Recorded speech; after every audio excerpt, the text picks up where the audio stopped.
Okay, the second house. The second house is associated with the sign of Taurus, and Taurus is ruled by the planet Venus. And Venus, Venusian things, has to do with luxury, pleasure, our desires, our possessions, how we feel and expressing how we feel. That's also partly Mars, though. Venus has to do with our feelings, our emotions. And the second house is associated with our self-value. So basically our self-esteem, because it's associated with our worth, and literally our possessions. So it is the house of I have. So again, associating it to like babies, young children. They go from I am, like what am I? I'm this physical thing, I'm learning how to move my body, to what are my belongings? These are my toys. This is my mom. This is my dad. And those things are associated with me. And that goes into like my worth or how I'm thinking about things. So it's when we're forming our sense of self still from the first house going into the second house.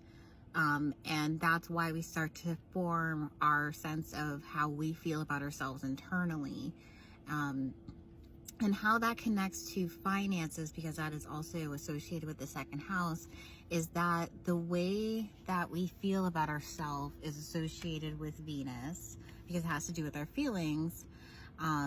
Also, that's associated with the moon. Usually they overlap with different things.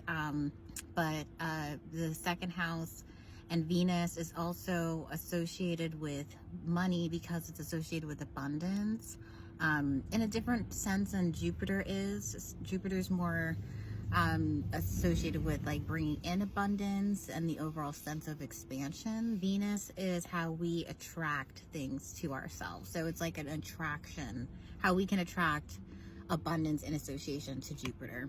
So Venus is how we attract things, our like charm, and that's why it's associated to money as well, because it's how we attract not only love, which goes into our self-love, but also love and how we express to other people, but also our possessions, our money, because without our belongings and things, we can't live. So it is a building foundation as well for life. And that's the thing. It's like as we travel through the birth chart, a lot of these things are foundational as well as emotional when you look at the wheel and the different meanings that go into the houses. So yes, I found that there's a big connection between Venus and how we feel about ourselves and how we can attract everything that we want into our lives, through our actions, of course, and through actually building, which is also another thing of the second house and associated with Taurus, is steady, slow building towards our goals to materialize, because the second house is also about materializing things actually into the world.